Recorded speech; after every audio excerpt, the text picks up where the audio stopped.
Bien, nous allons prier. Merci Seigneur pour ta grâce. Merci pour ta fidélité, ta patience. Merci pour tout ce que tu es, Seigneur, pour qui tu es. Notre Dieu, encore ce matin, nous réclamons ta présence, Seigneur, pour nous guider, pour nous instruire, pour parler à nos cœurs, Seigneur. Te remettons les enfants qui sont sortis aussi et que tu puisses leur montrer à quel point tu es précieux, Seigneur. À quel point c'est précieux de te connaître et d'être sauvés. Et qu'ils puissent tous, Seigneur, sans exception, se donner à toi, Seigneur, et échapper à la colère. Merci parce que tu es un Dieu de grâce. Et nous prions encore que tu nous conduises dans ta parole ce matin. Merci parce que, là aussi, Seigneur, comme en toute chose et en tout temps, nous pouvons te faire confiance. Seigneur, prends soin aussi de ceux qui n'ont pas pu se joindre à nous ce matin pour diverses raisons. Que tu relèves ceux qui sont abattus, Seigneur, découragés. Que tu guérisses ceux qui sont malades. Que tu les rétablisses. Et que ceux qui ont des obligations, Seigneur, à droite ou à gauche, tu puisses les accompagner, Seigneur. Leur faire sentir ta présence, Seigneur, et leur faire du bien, à eux aussi. Nous te bénissons, au nom du Seigneur Jésus. Amen. Amen. Ce matin, on va aller dans 2 Chroniques. 2 Chroniques, chapitre 28.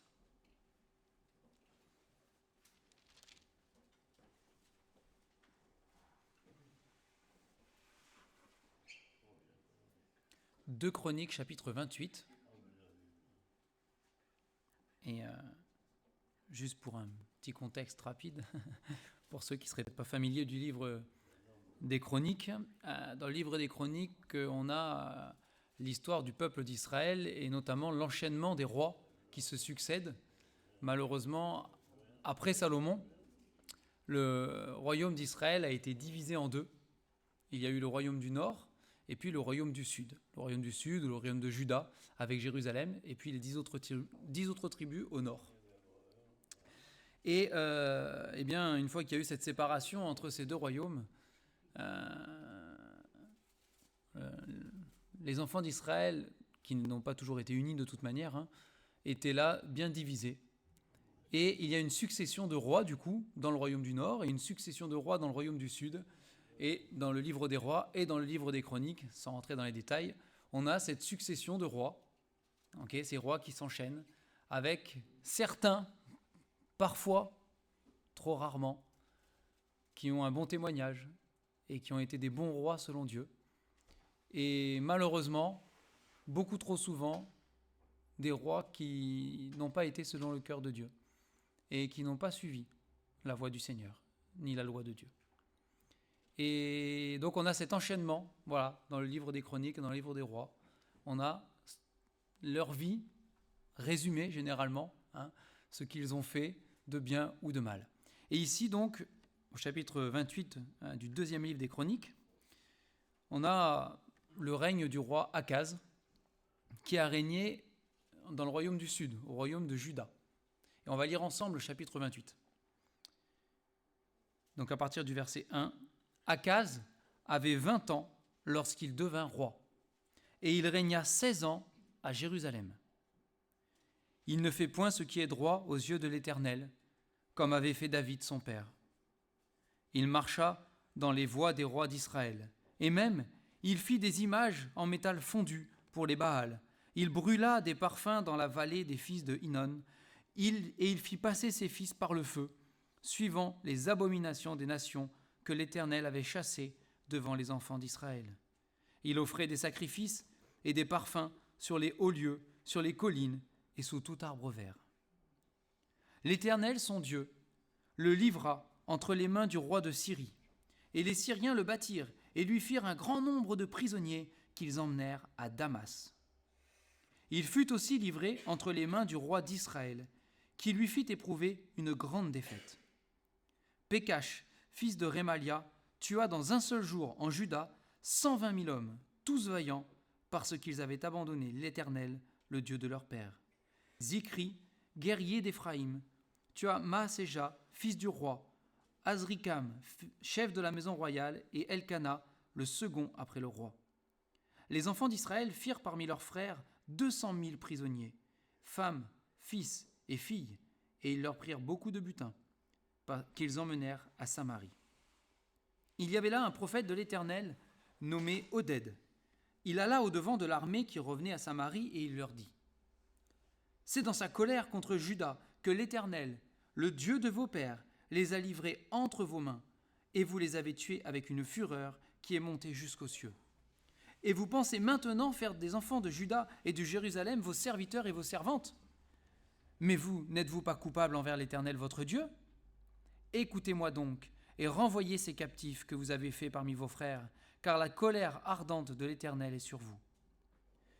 Quelques-uns d'entre les chefs des fils d'Éphraïm, Azaria, fils de Joshanan, Bérekia, fils de Méchilémoth, Ézéchias, fils de Shallum, et Amasa, fils de Adlaï, s'élevèrent contre ceux qui revenaient de l'armée, et leur dirent : Vous ne ferez point entrer ici ces captifs, car pour nous rendre coupables envers l'Éternel, vous voulez ajouter à nos péchés et à nos fautes. Nous sommes déjà bien coupables, et la colère ardente de l'Éternel est sur Israël. Les soldats abandonnèrent les captifs et le butin devant les chefs et devant toute l'assemblée. Et les hommes, dont les noms viennent d'être mentionnés, se levèrent et prirent les captifs. Ils employèrent le butin à vêtir tous ceux qui étaient nus. Ils leur donnèrent des habits et des chaussures. Ils les firent manger et boire. Ils les oignirent. Ils conduisirent sur des ânes tous ceux qui étaient fatigués. Et ils les menèrent à Jéricho, la ville des palmiers, auprès de leurs frères. Puis ils retournèrent à Samarie. En ce temps-là, le roi Akaz envoya demander du secours au roi d'Assyrie. Les Édomites vinrent encore, battirent Juda et emmenèrent des captifs. Les Philistins firent une invasion dans les villes de la plaine du Midi et du Midi de Juda. Ils prirent Beth-Shemesh, Ajalon, Guédéroth, Soko et les villes de son ressort, Timna et les villes de son ressort, Gimzo et les villes de son ressort, et ils s'y établirent. Car l'Éternel humilia Juda, à cause d'Akaz, roi d'Israël, qui avait jeté le désordre dans Juda et commis des péchés contre l'Éternel. Tilgat-Pilnézer, roi d'Assyrie, vint contre lui, le traita en ennemi et ne le soutint pas. Car Akaz dépouilla la maison de l'Éternel, la maison du roi et celle des chefs, pour faire des présents au roi d'Assyrie, ce qui ne lui fut d'aucun secours. Pendant qu'il était dans la détresse, il continua à pécher contre l'Éternel, lui, le roi Akaz. Il sacrifia au dieu de Damas, qui l'avait frappé, et il dit : Puisque les dieux des rois de Syrie leur viennent en aide, je leur sacrifierai pour qu'ils me secourent. Mais ils furent l'occasion de sa chute et de celle de tout Israël. Akaz rassembla les ustensiles de la maison de Dieu, et il mit en pièces les ustensiles de la maison de Dieu. Il ferma les portes de la maison de l'Éternel, il se fit des autels à tous les coins de Jérusalem, et il établit des hauts lieux dans chacune des villes de Juda, pour offrir des parfums à d'autres dieux. Il irrita ainsi l'Éternel, le Dieu de ses pères. Le reste de ses actions et toutes ses voies, les premières et les dernières, cela est écrit dans le livre des rois de Juda et d'Israël. Akaz se coucha avec ses pères, et on l'enterra dans la ville de Jérusalem, car on ne le mit point dans les sépulcres des rois d'Israël. Et Ézéchias, son fils, régna à sa place. Nous, on va s'arrêter là. Si vous voulez savoir la suite, vous lirez chez vous ce qui arrive avec Ézéchias. Donc ici, c'est pas pour Juda, pour le royaume du Sud, hein, c'est pas la meilleure période de son histoire.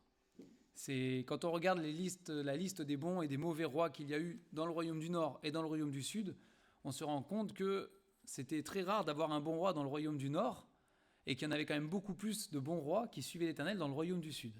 Mais là, même dans le royaume du Sud, il y a eu un roi, Akaz, on a lu ensemble, qui, dès le début, c'est écrit dès le premier verset, il ne fit point ce qui est droit aux yeux de l'Éternel. Et il a commis péché sur péché. Il a semé le chaos spirituel parmi le peuple d'Israël, ceux dont il était censé pouvoir être la direction. Eh bien, il a semé le chaos spirituel, et pas que spirituel du coup, puisqu'on a lu ensemble, ça a eu beaucoup d'incidences sur le royaume, sur des invasions, et malheureusement sur beaucoup de détresse, de douleur et d'épreuves. Ce matin, dans la présidence, Rémi a souligné le fait que les épreuves que Dieu permet pour celui qui croit sont un moyen de l'éduquer, de l'enseigner, de lui montrer des choses pour qu'il avance dans sa compréhension de Dieu. Et parfois, eh bien aussi, comme l'Épître aux Hébreux nous l'a dit, nous l'avons lu ce matin, parfois c'est une manière pour Dieu aussi de redresser chez nous ce qui ne va pas et de nous ramener dans le chemin de Dieu. Ici, on a lu ensemble qu'Akaz, lui, n'a tenu aucun compte de ce qui est arrivé. On l'a lu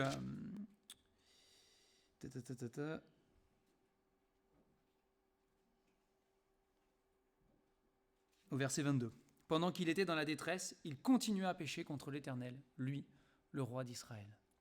Au lieu de tenir compte de ces avertissements de Dieu, pas uniquement dans sa vie, mais carrément pour tout le peuple dont il était le roi, au lieu de tenir compte de ces avertissements de Dieu dans sa vie, il s'est entêté. Et même plus qu'entêté, il a endurci encore davantage son cœur. Et il a même exagéré encore les péchés qui étaient les siens et dans lesquels il avait entraîné le peuple, puisqu'il est allé jusqu'à, on le lit ensuite, et c'est inimaginable de lire ça au verset 24, jusqu'à fermer les portes de la maison de l'Éternel. Du temple, c'est le temple dont il est question ici. Il a décrété que c'était fermé. Les portes du temple fermées. Il a mis fin, d'une certaine manière, au culte à l'Éternel. Alors la Bible ne nous donne pas beaucoup plus de détails sur cet épisode-là et sur ce qui s'est passé à ce moment-là, mais au temple, il y avait des Lévites, il y avait des sacrificateurs, il y avait normalement des gens qui étaient là et qui servaient l'Éternel, normalement, qui avaient un service, un travail. Et on ne sait pas ce qui s'est passé pour eux, mais les portes du temple, par ordre et par décret du roi, ont été fermées. Terminées. Et donc, loin de tenir compte des avertissements, malheureusement, il s'est endurci. Et il s'est rebellé davantage contre Dieu. Bien sûr, c'est un enseignement pour nous, à nous laisser reprendre par le Seigneur, à considérer aussi les épreuves dans nos vies, c'est vrai, comme un moyen que Dieu utilise pour nous éduquer et pour nous montrer des choses. Alors, le cas de Job, bien évidemment, comme on a vu ce matin, le cas de Job, bien évidemment, exclut de dire que toutes les épreuves que nous avons sont à cause d'un péché. Bien évidemment, ce n'est pas le cas. C'est parfois purement de l'éducation de la part de Dieu, sans tenir compte nécessairement d'un châtiment pour un péché. Mais parfois aussi, c'est le cas. Et il faut qu'on ait du discernement dans notre vie et qu'on demande au Seigneur de nous montrer, de nous éclairer, de nous conduire. En tout cas, ce qui est sûr, c'est que contrairement au roi Akaz, on doit se laisser conduire par le Seigneur. On doit entendre sa voix. On doit obéir aussi à ce qu'il nous demande. Alors ici, il y a deux choses que je voudrais relever, principalement dans ce passage, parce qu'il est assez long, on pourrait relever beaucoup d'autres choses, c'est sûr. J'aimerais, dans un premier temps, qu'on s'arrête sur les versets 16 à 20. 16 à 20. Dans ces quelques versets, il est dit que du temps du roi... Alors, Akaz a essayé de traiter, de faire une alliance avec les rois d'Assyrie, etc. Mais on va relire ensemble rapidement ces versets. À partir du verset 17, du coup, il est dit « Les Édomites vinrent encore, bâtirent Juda, emmenèrent des captifs. Les Philistins firent une invasion dans les villes de la plaine et du midi de Juda. » Donc, ils ont pris des villes, on saute. Et au verset 20, « Tilgat-Pilnézer, roi d'Assyrie, vint contre lui, le traita en ennemi, ne le soutint pas. » On a l'impression qu'à ce moment-là, en Israël, alors là, on est au royaume du Sud, royaume de Juda en tout cas, on a l'impression, si on rajoute à ça que dans les premiers versets qu'on a lus, il y a aussi le royaume syrien, de la Syrie, là, qui est venu et qui a emmené des captifs, puis le royaume d'Israël, du nord, qui est venu et qui a emmené aussi des captifs. On a l'impression que n'importe qui peut rentrer comme il veut en Israël à ce moment-là et faire ce qu'il veut, n'importe quel ennemi. C'est que ce soit les Édomites, les Philistins, les Syriens, les Assyriens, le royaume du nord d'Israël, tous y viennent Et ils peuvent faire ce qu'ils veulent. Ils rentrent, ils peuvent piller, ils peuvent ravager, ils combattent. C'est aucune chance pour le royaume du Sud. Tout est ouvert. On a l'impression que les frontières sont ouvertes, que chacun fait ce qu'il veut, il rentre et se sert. Et puis, voilà. Et c'est une grande leçon. J'aimerais qu'on prenne un passage parallèle qui est dans, si je ne me trompe pas, Matthieu chapitre 12.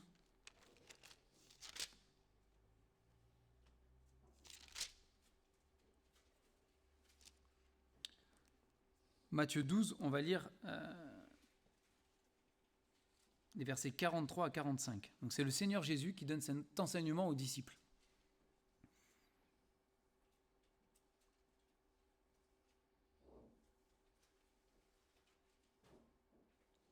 Matthieu 12, 43. Lorsque l'esprit impur est sorti d'un homme, il va dans des lieux arides cherchant du repos, et il n'en trouve point. Alors il dit, « Je retournerai dans ma maison d'où je suis sorti. » Et quand il arrive, il la trouve vide, balayée et ornée. Il s'en va, et il prend avec lui 7 autres esprits plus méchants que lui. Ils entrent dans la maison, s'y établissent, et la dernière condition de cet homme est pire que la première. Il en sera de même pour cette génération méchante. Alors, je ne vais pas expliquer tous les versets en détail ici, mais une chose est sûre, c'est que d'un côté comme de l'autre, que ce soit les esprits impurs ou que ce soit les ennemis d'Israël, des deux côtés, ils sont libres de rentrer et de ravager. Il n'y a rien qui les en empêche. Parce que le seul qui a le pouvoir de les empêcher, c'est Dieu. Il n'y a que lui. Et quand bien même on ferait un ménage, ça c'est le cas de l'homme avec l'esprit impur, l'esprit impur est parti, il a fait le ménage, cet homme, tout est beau, tout est nettoyé, il n'y a plus de poussière, il y a toujours, on ne peut rien y faire, mais il n'y en a pas beaucoup, d'accord ? Mais quand il revient, l'esprit impur, rien ne l'empêche de rentrer. La maison est vide, il est dit. Elle est vide. Et puisqu'elle est vide, il peut appeler des copains à lui, revenir, et c'est encore pire. Et de la même manière, pour le peuple d'Israël à l'époque, ils ont beau avoir mis des hauts lieux et des idoles partout, c'est vide, parce qu'ils ont fermé. Le roi Akaz a fermé les portes du temple. Dieu n'est plus là. Alors, il est toujours là, bien évidemment, vous comprenez l'idée. Dieu n'est plus le centre. Dieu n'est plus l'autorité du pays. Dieu n'est plus celui qui est adoré, qui est vénéré, celui qui est honoré, celui qui est mis en avant. Ce n'est plus le cas. Donc c'est comme si c'est vide. Et une fois les Syriens, une fois le peuple d'Israël, une fois les Philistins, une fois les Édomites, et vous pouvez en rajouter en fait. Il n'y a plus personne qui garde la maison. Il n'y a personne qui est là et qui veille. Parce que, d'un côté, pour le peuple d'Israël, ils ont fermé les portes du temple.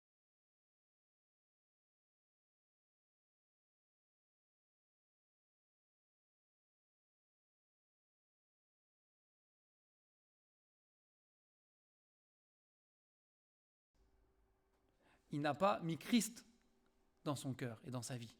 Christ qui serait là, qui serait l'homme fort, capable de garder son âme de tout ce qui peut après venir ou revenir. Dans les deux cas, le problème, c'est qu'il y a un vide. Il y a un vide là où il devrait y avoir Dieu. Et là encore, c'est un avertissement pour nous et pour nos vies. C'est bien de faire le ménage dans nos vies, c'est bien de faire le tri, et la parole nous encourage à nous examiner nous-mêmes et à faire le ménage et le tri, c'est bien. Et on peut régler certaines choses en faisant le ménage et le tri dans nos vies, même de manière spirituelle. Mais si nous ne mettons pas Christ ensuite dans notre vie, notre condition ensuite, plus tard, risquerait bien d'être pire que la première. C'est ce qu'il est dit ici, c'est ce que le Seigneur Jésus dit aux disciples. Il ne s'agit pas juste de faire du tri matériel ou même moral ou même, il ne s'agit pas juste de ça. C'est qu'il faut que nous ayons dans nos cœurs et dans nos vies le Christ, le Seigneur, le Tout-Puissant, le Messie, c'est l'homme fort. On l'a chanté, la force est en Christ. Mais oui, la force est en Christ. Mais elle est uniquement en Christ. Elle n'est pas en nous. Elle n'est pas en l'homme. Elle n'est nulle part en dehors de Christ. Alors c'est bien beau de faire le tri, mais mettons Christ. Lui, il gardera. Lui, il a le pouvoir. Et d'ailleurs, c'est une promesse que nous avons dans la parole de Dieu. Il est dit que celui qui est en nous est plus fort que celui qui est dans le monde. Il est question du Saint-Esprit, de Christ qui vit en nous par son esprit, si vous voulez. Mais il faut que Christ règne dans nos cœurs. Il faut qu'il règne dans nos vies. Ainsi, notre maison, notre âme, sera gardée. Ça ne veut pas dire que les ennemis ne vont pas venir assaillir les frontières. Hein. Même du temps, dans les rois, même du temps où il y a un bon roi qui règne selon le cœur de Dieu, les ennemis viennent toujours tenter. Hein. Ils viennent toujours assaillir les frontières et essayer de pénétrer. Il n'y a pas de... Mais combien de fois, la Bible est là pour témoigner, combien de fois, quand le peuple d'Israël s'est tourné vers Dieu, et que les ennemis étaient à la frontière, à la porte même parfois, à la porte de la ville, ils sont partis en courant pendant la nuit, sans combat. Ah pas, en tout cas sans combat de la part du peuple ou de la ville qui était assiégée, parce que l'Éternel avait combattu pour eux. Parce qu'ils étaient revenus à l'Éternel. C'est pas genre, ils étaient revenus à l'Éternel. Et Dieu les a secourus. Il est passé de nuit pendant le camp de l'ennemi. Et au matin, quand ils se sont levés et montés sur les remparts, le camp de l'ennemi était vide. Et ils avaient tout laissé. Ils étaient partis, mais alors... ils avaient fui pour leur vie. Parce que Dieu, à ce moment-là, régnait. Mais ce n'était pas le cas à ce moment-là en Israël. Donc ça, c'est la première chose que je voulais souligner ici. C'est ce à quoi m'a fait penser ce passage. Faites pas simplement le tri dans vos vies. Faites pas simplement le ménage, même si c'est bien, mais mettez Christ. Si vous ne le mettez pas, vous restez vide. Et c'est pas bon. Et c'est pas bon. La deuxième chose ici, que je voulais partager avec vous, ce sont justement cet épisode des versets 5 à 8 et puis la suite, où ici,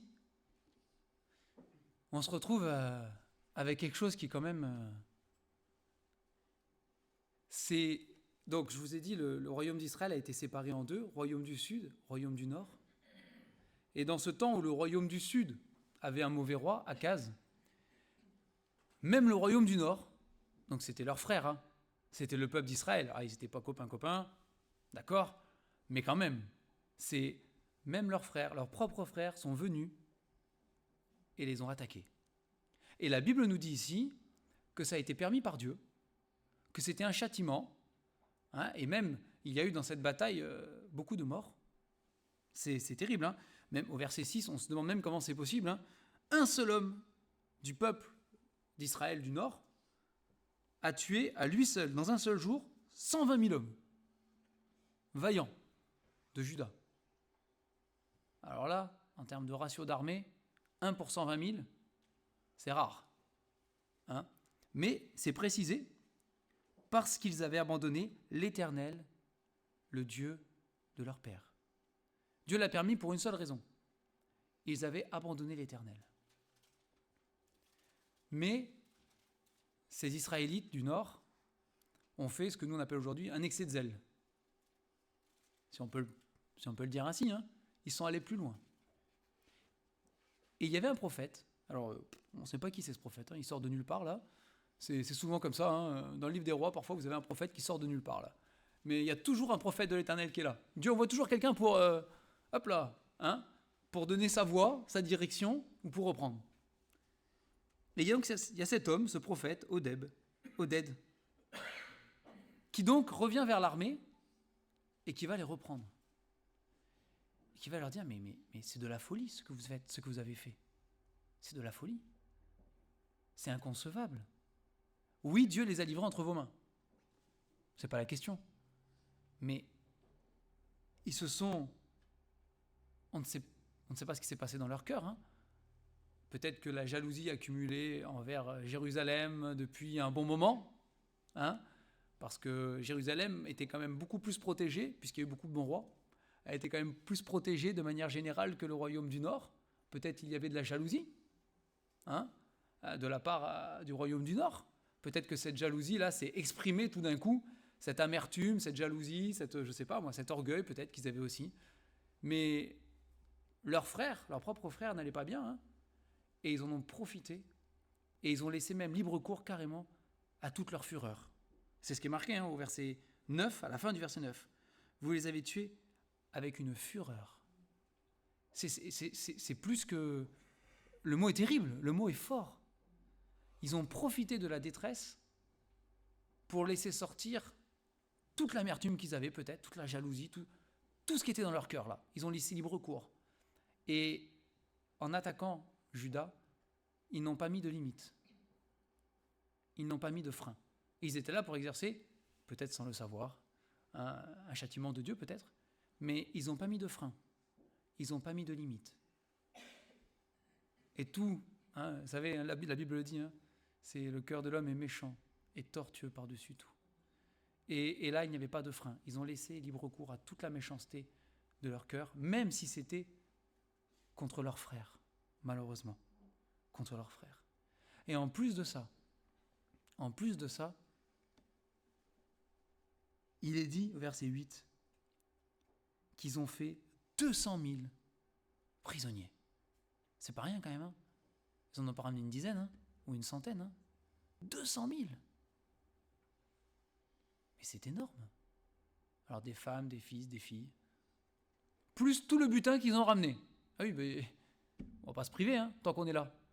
On va ramasser en même temps, hein, tout ce qui peut, hein, nous enrichir et nous servir. Et ce que le prophète va leur dire, c'est que, et c'est un prophète, hein, qui parle de la part de Dieu, il dit, mais nous, est-ce qu'on n'est pas aussi coupables ? Dieu les a livrés entre nos mains, entre vos mains, parce qu'il y avait un châtiment, ils ont péché. Mais nous, au royaume du Nord, est-ce que nous sommes purs ? Est-ce que nous sommes parfaits ? Est-ce que nous sommes innocents ? Ne sommes-nous pas aussi coupables ? Et justement, le royaume du Nord, comme je vous l'ai dit, hein, avait très rarement un bon roi. Hein. Et même dès le début, ça commence mal, le royaume du Nord. Hein, à tel point que tous les sacrificateurs et les Lévites, ils sont tous partis au royaume du Sud. Hein. Et que dans le royaume du Nord, ils ont réinstauré des veaux d'or et ce genre de choses, etc. Hein. Alors, ils étaient loin d'être meilleurs, très loin d'être meilleurs, hein, que le royaume du Sud. Mais là, ils ont eu de l'orgueil. Là, tout d'un coup, ils avaient la puissance de faire les choses, etc. Et donc, il leur dit, et nous, est-ce qu'on n'est pas coupables ? Et nous le sommes.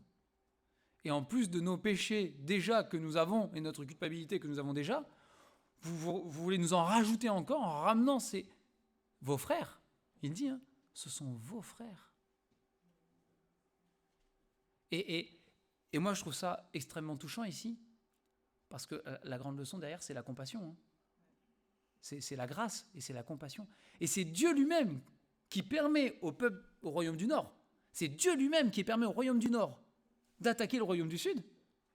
Et quand ils reviennent victorieux, mais en exagérant, hein, parce que c'est là qu'est le problème, c'est Dieu lui-même qui envoie un prophète pour avoir grâce, pitié, compassion du même royaume qu'il vient de juger. Il dit, mais non, ce sont vos frères. Vous ne pouvez pas faire ça. Ce n'est pas possible, ce n'est pas bien. Ce n'est pas juste. Ce n'est pas juste. Et donc Dieu va faire compassion ici de ceux à qui il vient de châtier. Il vient d'exercer un châtiment sévère. Hein ? Et puis, il va continuer à le faire. On voit tout le règne d'Akaz, là, il y a des invasions tout le temps, parce que malheureusement, Akaz ne change pas. Mais peu importe si Akaz change ou pas, Dieu est un Dieu de justice, mais aussi un Dieu de compassion. Et Dieu nous encourage, et Dieu nous demande d'être nous aussi remplis de compassion. Ce n'est pas un trait naturel à l'homme, hein, C'est, encore une fois, le cœur de l'homme est tortueux et méchant par-dessus tout. C'est ce que dit la Bible. C'est le cœur de l'homme est plus orgueilleux que compatissant. Il est plus dur que compatissant. Mais c'est ce que le Seigneur nous demande d'être. Comme lui, il nous demande, avec justice, avec sagesse peut-être, mais d'avoir cette compassion. Ici, il y a quelques hommes qui ont été touchés, justement, par la compassion de Dieu. Et ils sont notés, ils sont nommés, il y a ces chefs, là, verset 12. Quelques-uns d'entre les chefs des fils d'Éphraïm, donc il y a Azaria, il y a Bérékia, Ézéchias, Amasa, d'accord ? Ils sont nommés précisément. Ceux-là, a priori plus que les autres, en tout cas ils sont remarqués ici, ont été touchés par la compassion de Dieu pour leurs frères, par les paroles du prophète. Et c'est pas resté juste une belle idée comme ça, oui c'est vrai, on devrait faire preuve de compassion. Ils se sont levés, ils se sont opposés à toute l'armée qui revenait, parce que c'est ça qu'ils ont fait. Ils se sont opposés à toute l'armée qui revenait en disant non. Chez nous, il n'entrera aucun des captifs. C'est impossible. Ce n'est pas bien. Non, on ne le fera pas. Et ils ont gagné la cause avec le prophète. Ils ont gagné la cause de chacun et les captifs ont été libérés. Et ce qui est beau, c'est qu'ils ne se sont pas contentés de ça. En tout cas, ces hommes-là, et puis les hommes, verset 15, les hommes dont les noms viennent d'être mentionnés. C'est vraiment eux, précisément eux. Ils ont été suivis sans aucun doute par d'autres, mais c'est eux qui ont été les meneurs, c'est eux qui ont été les premiers. Eux, non seulement, ils ont obtenu la libération des captifs, comme trait de caractère de la compassion qu'ils avaient, et surtout de la compassion de Dieu, mais en plus de ça, ils sont allés plus loin. Ils ont pris soin d'eux, avant de les renvoyer. Ils les ont habillés. Alors, il y avait un butin, ils en avaient profité pour tout piller en revenant, sur place et en revenant. Donc il y avait de quoi faire. Il y avait probablement plus de butin que d'hommes à vêtir et à nourrir. Mais ils ont pris sur tout ce butin-là, de quoi les nourrir, les faire boire, les vêtir. Et pour les plus fatigués, ils les ont tous mis sur des ânes pour les ramener.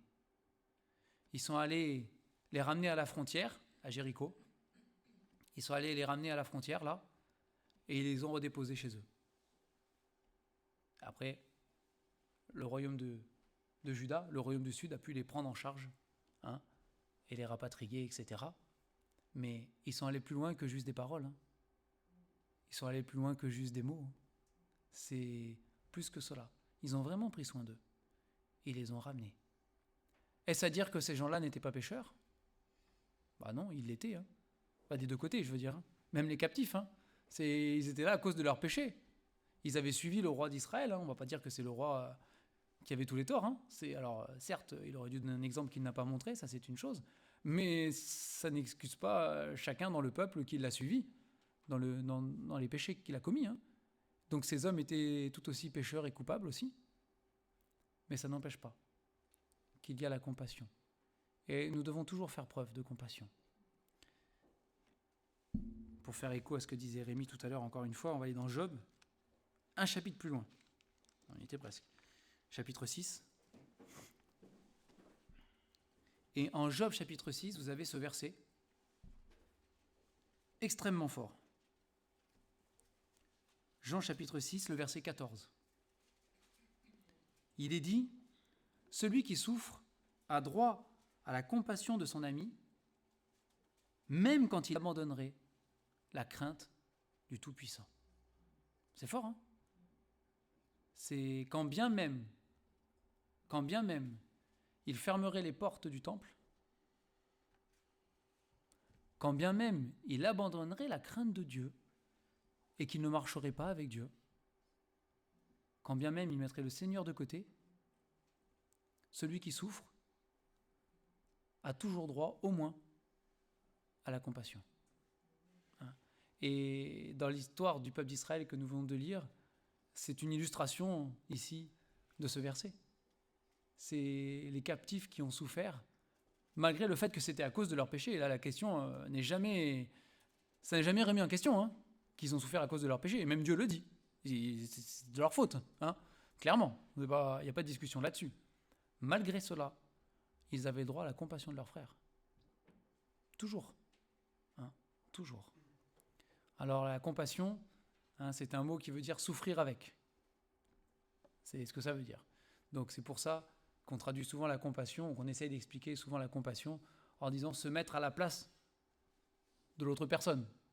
Souffrir avec, c'est s'assimiler à la personne, se mettre à sa place, essayer de comprendre et de ressentir ce qu'il ressent, ce qu'il vit. Alors c'est pas toujours simple, c'est même souvent très difficile, mais c'est ce que nous sommes encouragés à faire, souffrir avec.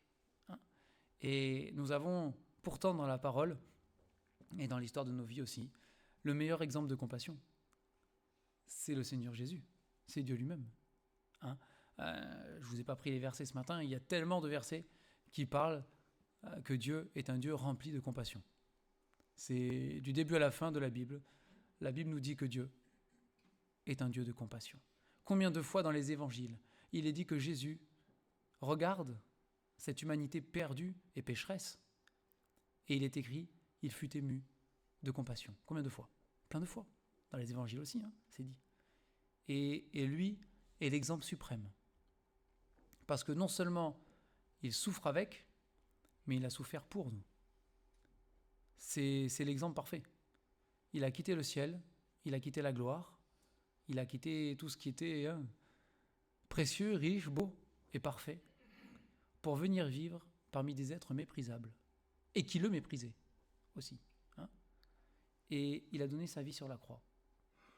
C'est la compassion absolue. Il a souffert pour nos péchés. Il a souffert avec nous, il a partagé notre condition même humaine. Et bien qu'il ait été lui-même sans péché, la Bible est claire, il a quand même subi sur la terre les conséquences des péchés de ceux qui l'entouraient. Et oui, ça c'est une certitude. Il a subi toutes ces choses. Et sur la croix, il a pris tous nos péchés. Il a exercé la compassion la plus grande qui soit et la plus absolue. Il a donné carrément sa vie pour nous. Et nous ne sommes pas moins coupables que ces Israélites du royaume du Sud de l'époque. Nous sommes des pécheurs. Et malgré tout, le Seigneur Jésus nous a aimés. Il a donné sa vie pour nous. Et c'est un exemple parfait. Alors oui, nous ne sommes pas Dieu et nous ne sommes pas à la perfection de Dieu, c'est vrai. Nous sommes faillibles, c'est ce que nous sommes. Et ce serait un mensonge de dire l'inverse et de dire que nous sommes parfaits dans tous les domaines et en compassion. C'est faux. Mais nous sommes appelés à ressembler à notre Sauveur, autant que nous le pouvons, et en comptant sur le Seigneur pour nous transformer et pour nous aider. Et ce matin, ce passage nous enseigne encore à avoir de la compassion, à compatir réellement. Pas juste en parole comme ça, mais de manière concrète. Et si c'est difficile pour beaucoup d'entre nous, et même pour nous tous, parce que nous sommes ce que nous sommes, nous pouvons compter sur le secours de Dieu encore une fois. Mais nous devons lui demander. Et nous devons aussi être soumis au Seigneur pour qu'il transforme nos cœurs, qu'il nous touche et qu'il nous modèle, qu'il nous façonne à l'image de Christ, qui lui n'a pas hésité à renoncer à tout, pour venir à notre secours et pour avoir compassion des pécheurs que nous sommes. Alors j'irai pas plus loin ce matin, mais je vais rester vraiment sur ces deux choses principales. La première, c'est que faire le ménage, c'est bien, faire le tri, c'est bien, mais si c'est pour laisser vide, ça ne sert à rien. Et c'est dangereux. Il faut remplir de Christ. Ça, c'est important. Et la deuxième, c'est qu'en toute occasion, et en toute chose et en tout temps, nous sommes appelés par le Seigneur lui-même à exercer de la compassion. Et c'est par là que nous serons aussi un témoignage pour le Seigneur. On va prier pour terminer.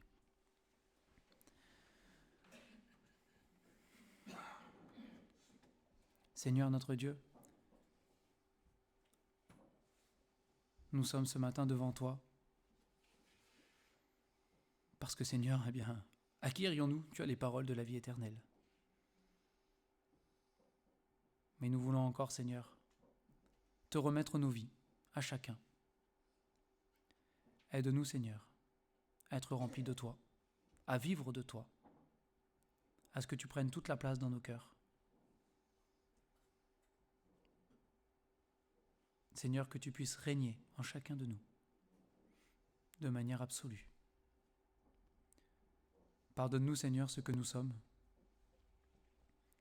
Et nous te prions encore de pardonner la dureté de nos cœurs, de nos raisonnements, de nos préjugés. Et garde-nous, Seigneur. Garde-nous de ce cœur dur que nous avons trop souvent. Et toi, Seigneur, qui as la puissance de le faire, nous te prions de ramollir nos cœurs, Seigneur, pour que nous puissions exercer la compassion, tout en restant justes, mais de la compassion. Merci, Seigneur, parce que malgré nos défaillances et ce que nous sommes, toi, tu ne changes jamais, tu ne varies jamais, tu es toujours le même. Et nous pouvons compter sur ce Dieu extraordinaire que tu es pour toucher nos cœurs et changer nos vies. Sois béni, Seigneur, encore ce matin, au nom du Seigneur Jésus.